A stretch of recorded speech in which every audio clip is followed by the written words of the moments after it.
पर यहाँ पर आक्रमण हुआ तो साफ शब्दों में बोले थे कि भाषा जो आप अतिक्रमण कर रहे हैं, दूसरे भाषाओं की पढ़ाई कर रहे हैं, इसको बंद कीजिए। स्थानीय टाइगर जयराम मातो जी के सवालों का जवाब थे। साथियों, क्या आप जान रहे हैं कि आप एक ऐसा पंचायत है टाइगर जी, ये पंचायत झिंझीपाड़ी, जो बीसीसीएल के कोइलवरी में आधा और पंचायत में आधा हम लोग अवस्थित हैं। हम लोग जानते हैं कि बाहरी आक्रमणकारी किस तरह यहाँ पर शोषण किए हुए हैं। आदमी कोई पासवान काम नहीं, कोई स्थानीय रंगदार, अरे 4 को खूटा बांध करके जो महिष बांध दिया दूध बेचेगा ना, वो बोलेगा हम स्थानीय, आपको नौकरी दो यहाँ पर ही। कहा है कि आपका स्थानीय नीति लागू नहीं है। तो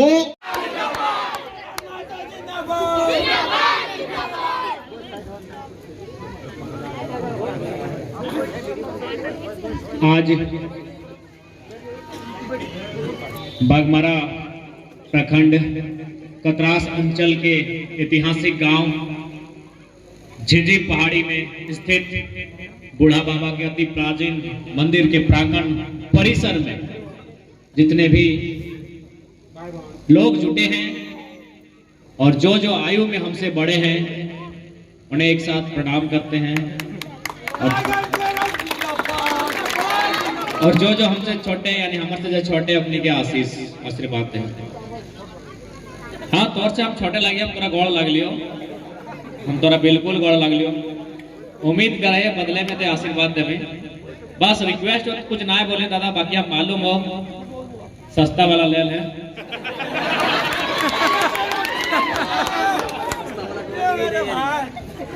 तो आज ये कतरास का क्षेत्र है, ये झिंझी पहाड़ी का गांव। हालांकि इस गांव में हम लोग को आने का अवसर कभी नहीं मिला है, लेकिन कभी शॉर्टकट रास्ता से निकलने के लिए कतरास से कभी सिजवा जाना पड़ता था, कभी शॉर्टकट से हम लोग गुजर जाते थे। लेकिन आज इस गांव में बेशक हम लोग पहली बार आए हैं, लेकिन हमारे इस आंदोलन की चर्चा आपके कानों तक आई होगी। मोबाइल के माध्यम से,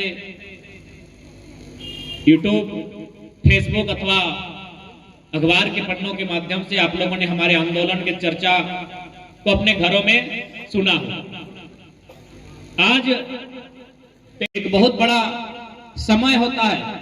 आज 23 साल हो गए हमारे अलग झारखंड राज्य बने हुए, लेकिन आज भी गांव की गलियों से, खेतों की पगडंडियों से, गरीब गुरबों के हृदय से एक आवाज आती है, लाचार बेबस लोगों के बीच एक आवाज आती है कि झारखंड क्यों बना, किसके लिए बना, और झारखंड बनने के बाद उनको क्या मिला, जिन्होंने अपने रक्त की आहुति दी थी, जिन्होंने अपने प्राणों की आहुति देने के बाद इस झारखंड का निर्माण किया। आज झारखंड का हर एक गांव, आज झारखंड का हर एक कस्बा, खेतों की पगडंडियां, गांव के मोहल्ले पूछते हैं कि झारखंड राज्य किसका, किसके लिए बना ये झारखंड राज्य। यदि झारखंडियों के लिए झारखंड राज्य बना तो 23 सालों में कोई सरकार क्यों नहीं ऐसा बन पाई जो आगे आकर अग्रणी पंक्ति में खड़ी होकर यह कह सकती कि आज की तारीख से झारखंड में इसी आधार पर स्थानीय नीति को माना जाए।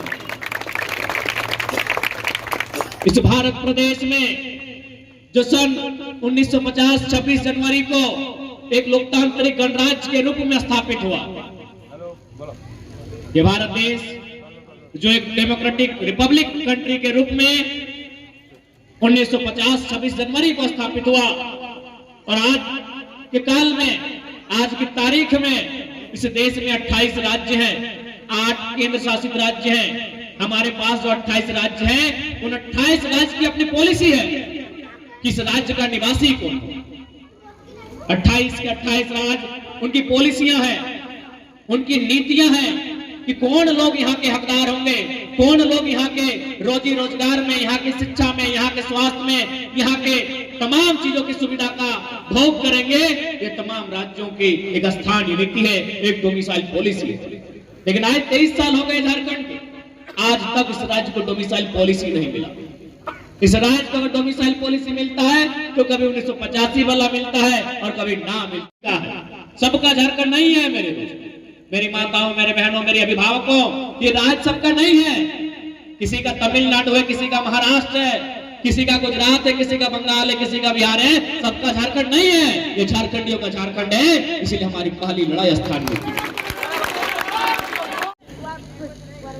आज आपको स्वीकार करना होगा कि हमारे राजनेताओं में कुछ प्रतिशत लोग होंगे बेबाक, ईमानदार, निष्ठावान होंगे, लेकिन अत्यधिक लोग कहीं ना कहीं अपने अपने स्वार्थ के लिए राजनीति करते हैं और उनके खामियों के कारण आज पूरा झारखंड अपनी पहचान के लिए तरस रहा है।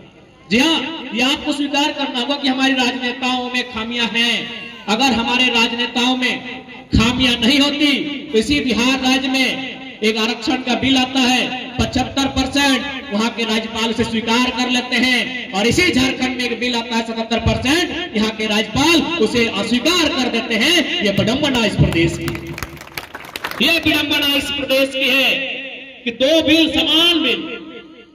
दो समान बिल एक बिहार में आता है तो एक्सेप्ट किया जाता है और एक झारखंड में आता है रिजेक्ट किया जाता है।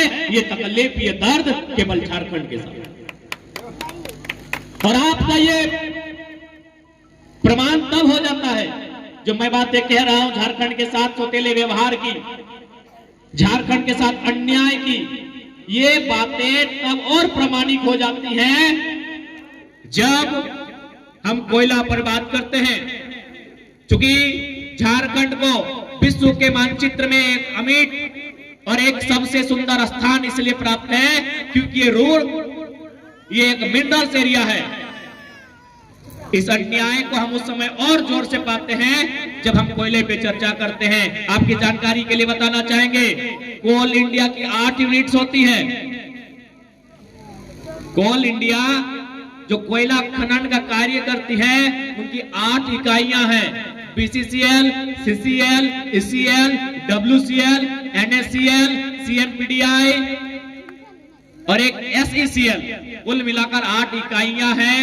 एक आध नाम शायद मैं छोड़ रहा हूं।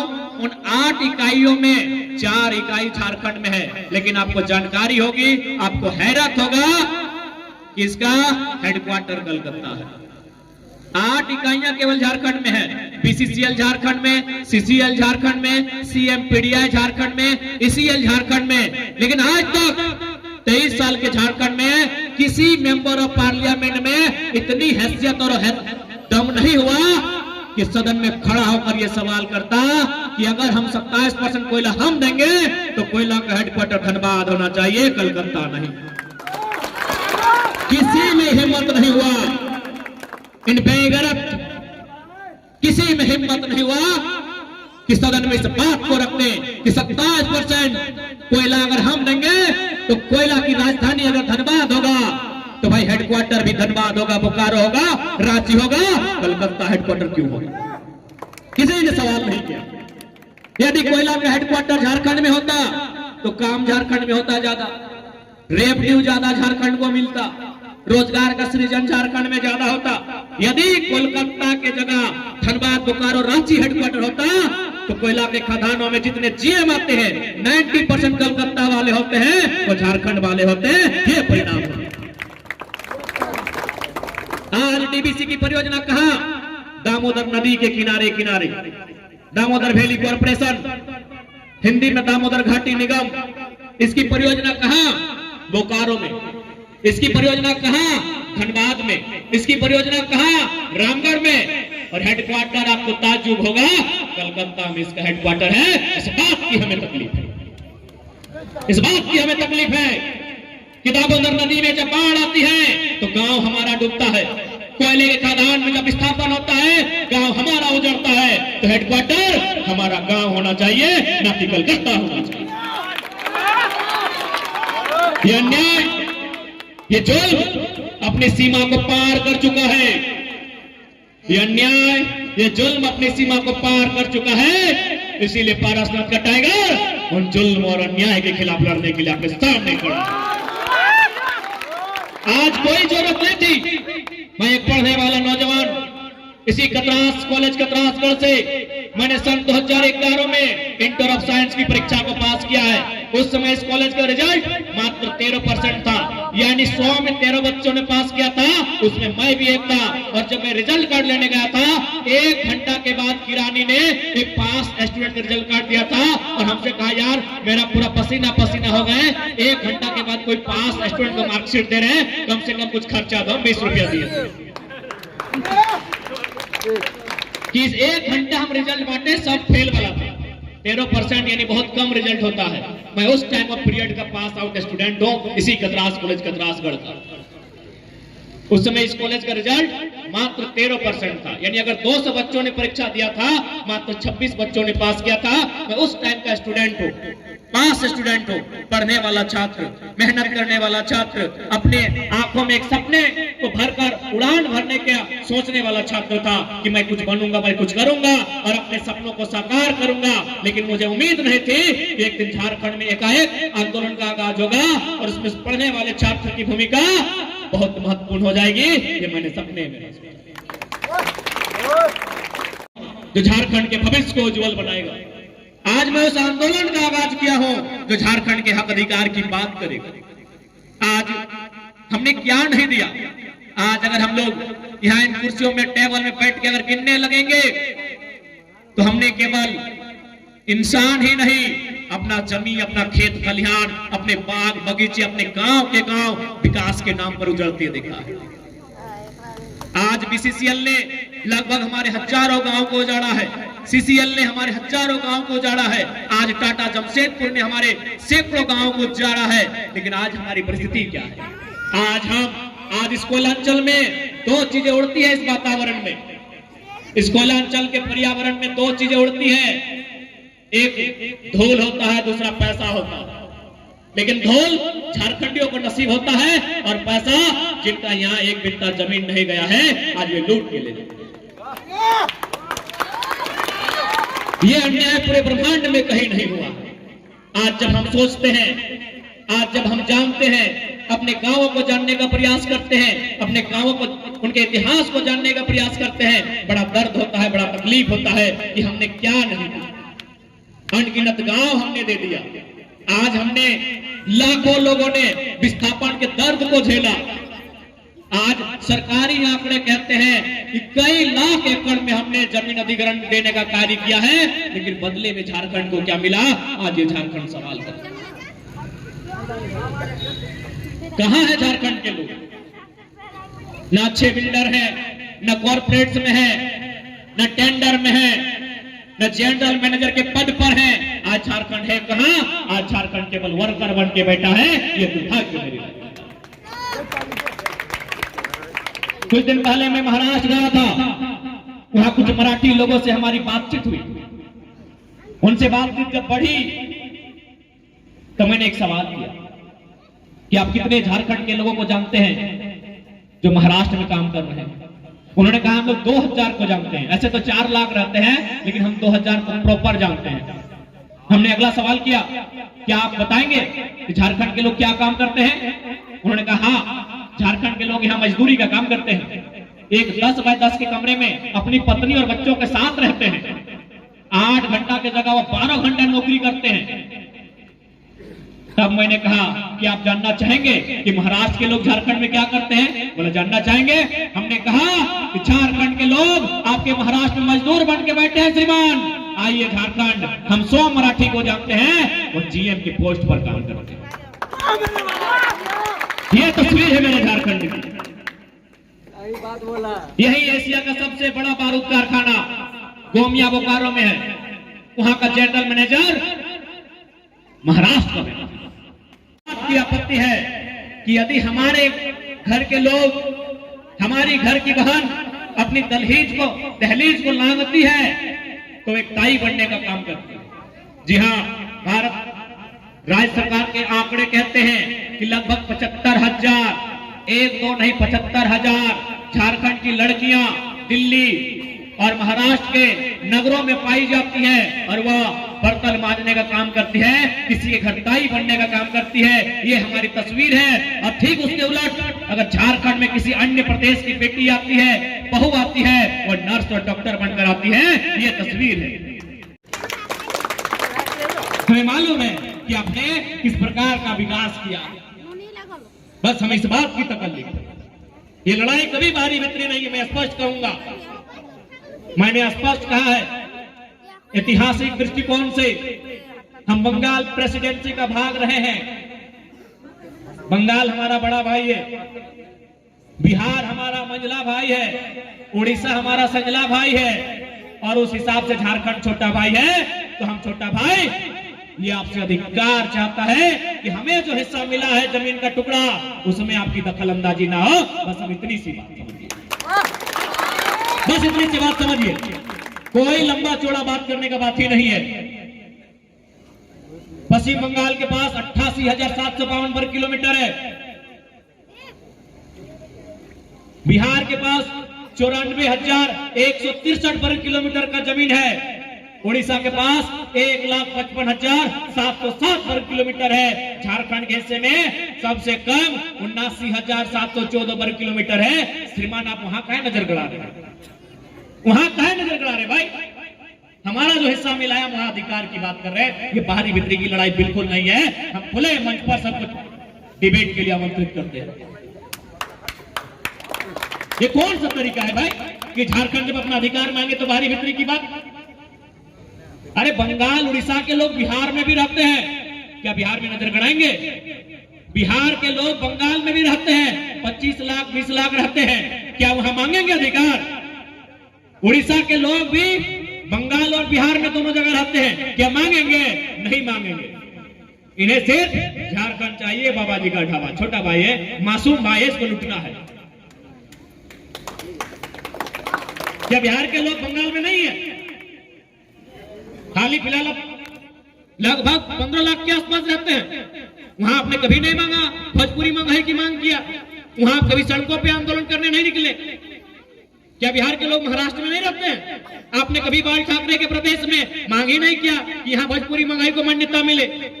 क्या बंगाल के लोग चेन्नई में नहीं रहते हैं? क्या बंगाल के लोग कर्नाटक में नहीं रहते हैं? क्या आपने वहां कर्नाटक में अपना पहचान, अपना अधिकार कुछ मांगा? नहीं मांगा। सबको झारखंड चाहिए, क्योंकि झारखंड राजनीतिक रूप से कमजोर है। उसी राजनीतिक कमजोरी को मजबूती करने के लिए हम आए हैं, संदेशा वही लाए हैं। ये कोई बाहरी भीतरी की लड़ाई नहीं है। कौन सा बाहरी भीतरी की लड़ाई भाई? 1912 में बिहार अलग हो गया बंगाल से, आज तक दावा नहीं किया बंगाल के किसी एक टुकड़े में। आज झारखंड में देखिए, आपने धनबाद में कब्जा किया, रांची पे कब्जा किया, बोकारो में कब्जा किया, वाह रे भाई। और आप ही कहते हैं ना श्रीमान कि 12 बीघा में पुदीना बा, तो जाए ना बड़े भाई पुदीना की चटनी बनाइए, कहे यहाँ डिस्टर्ब कर रहे हैं? आप ही कहते हैं 12 बीघा में पुदीना बा, तो जाइए पुदीना की चटनी बनाइए, हमारी मिट्टी को रहने दीजिए जैसा है। और हम तो मिट्टी खा के रहते हैं, हम मिट्टी खाते हैं, आपको पता होना चाहिए। गिरिडीह में पिरटार प्रखंड है, वह कुड़को गांव है, वो सादा मिट्टी मिलता है, बहुत फेमस है। हमारी दादी आज से 20 साल पहले कम से कम प्रत्येक दिन 1-2 टुकड़ा मिट्टी का खाती थी। भाई हमारा जमीन खाली रहने दीजिए, हमको मिट्टी खाने दीजिए, आपको आपकी जमीन, आपकी विरासत, आपकी नौकरियां मुबारक हो। काहे हम पे दोहन कर रहे हैं, काहे हम पे अतिक्रमण कर रहे हैं भाई? हमारी लड़ाई कोई गलत नहीं है, और हमारा स्टैंड भी क्लियर है कि हम बाहरी भीतरी की लड़ाई नहीं है, ये झारखंड में झारखंडियत की लड़ाई है। लगभग 12 लाख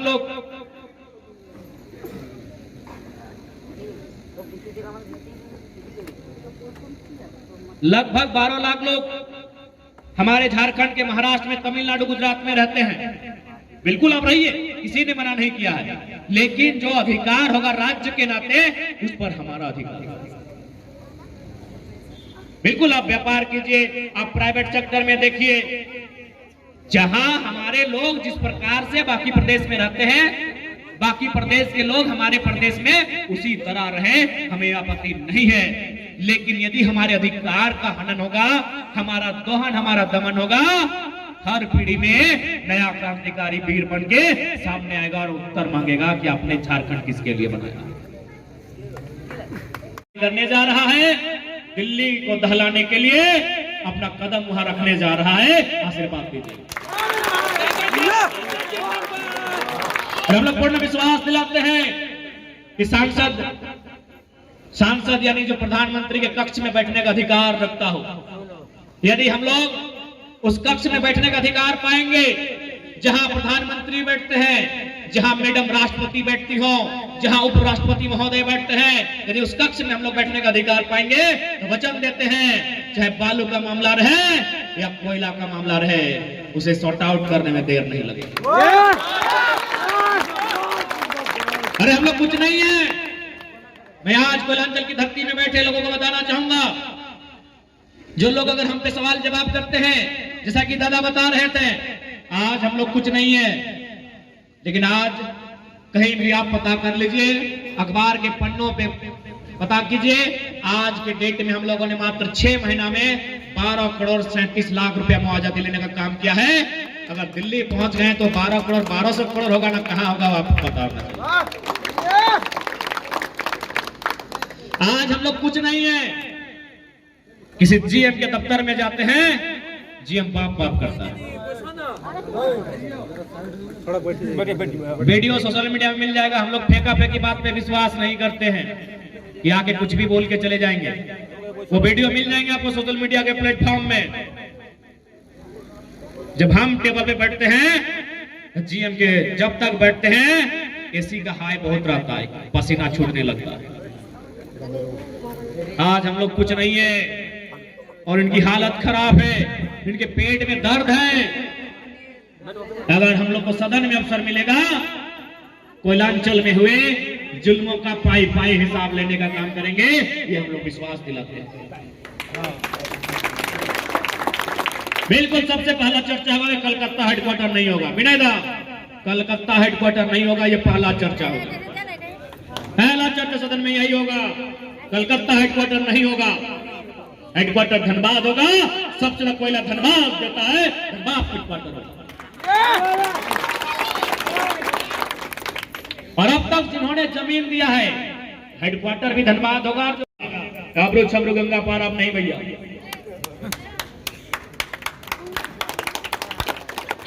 ये हमारा चर्चा होगा। आज तक उस चर्चा पे कोई पढ़ना नहीं चाहता है। पता है क्यों नहीं पढ़ता है? सबको 4 लाख 5 लाख रुपया बांधा गया है, एक एक को कंपनी से, एक एक को फैक्ट्री से बांधा गया है। और ऐसा नहीं कि हम तक ऑफर नहीं आया है, अरे हम तक तो बहुत बड़ा ऑफर आया है। इसलिए गिरिडीह और धनबाद लोकसभा दोनों अभी साइलेंट है। क्या सोच रहे हैं आप? छोटा बच्चा जान समझ के क्या सोच रहे हैं आप? छोटा बच्चा जान समझ रहे हैं?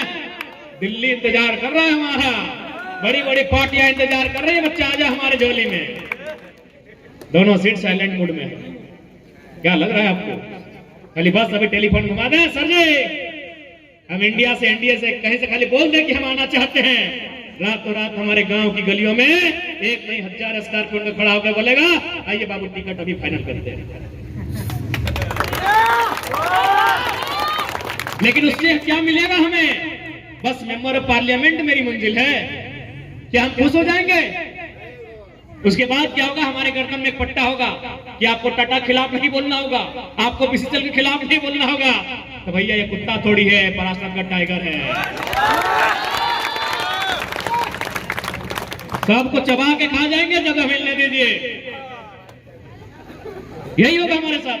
यदि आज हम दोनों पार्टी, 2 बड़ी पार्टी हैं अभी ऑफर करने वाली, इंडिया एनडीए दोनों साइलेंट है और यहां तक चर्चा है, धनबाद गिरिडीह को इसलिए सस्पेंस में रखा गया है कि उसको आप लेके आइए धनबाद के लिए, आपको गिरिडीह दे देंगे। यानी जो हमें ले जाएगा धनबाद या गिरिडीह से, अगला सीट उन्हें दिया जाएगा। व्योम वाले भैया बड़ी लेट से आए हैं, मोच में थोड़ा ताव दीजिएगा। लेकिन बदले में क्या मिलेगा? 2,91,000 की सैलरी, एक पेंशन। क्या 2,91,000 सैलरी हमारी मंजिल है? नहीं। आज करोड़ों झारखंडियों के दिल में जो मेरा स्थान है वो हमारी मंजिल है। हमें उस मंजिल को पाना।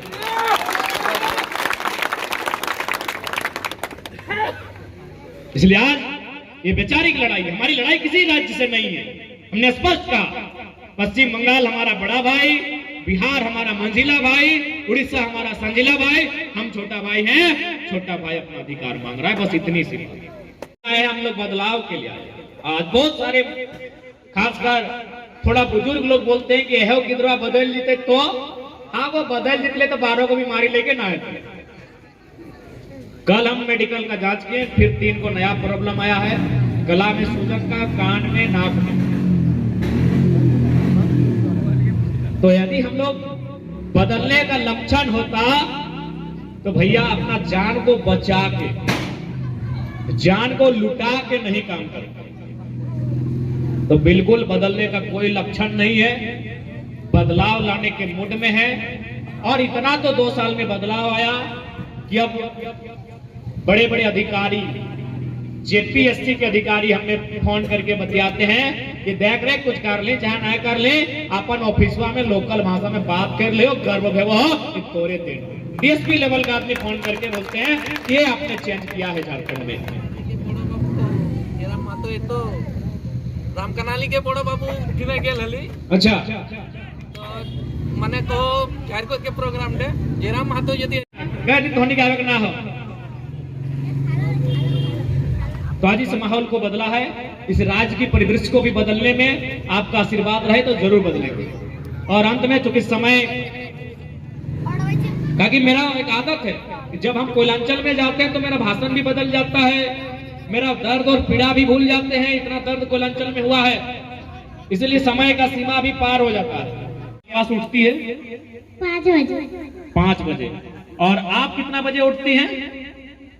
हम उठते 6 बजे। और 1 घंटा लेट है ना, यानी उससे पहले माँ आपकी उठ जाती है। माँ उठने के बाद क्या काम करती है? झाड़ू पोछा करते हैं। इससे पहले आप कुछ और बोल रहे थे? अच्छा ठीक है, चलिए झाड़ू पोछा ही मान लेते हैं। यानी आपकी माँ उठती है और सबसे पहले उनके हाथ में क्या होता है? झाड़ू होता है ना। तो क्या आपकी माँ चाहती है कि आपके हाथ में भी झाड़ू हो? नहीं। नहीं चाहती। आपकी नहीं, यहाँ जितनी भी छोटे छोटे बच्चे हैं, हमारी बहन लोग हैं, आपकी माँ कभी नहीं चाहेगी आपके हाथ में झाड़ू हो। इसीलिए आपकी माँ ने झाड़ू उठाया है ताकि आपके हाथों में कलम हो, आप किसी सरकारी दफ्तर में बाबू बनकर बैठे। स्वीटी, अच्छा कौन क्लास में पढ़ते हैं? 5 में। अच्छा हमको 5 का टेबल ही सुना दीजिए। 5 1 5, 5 2 6, 5 3 4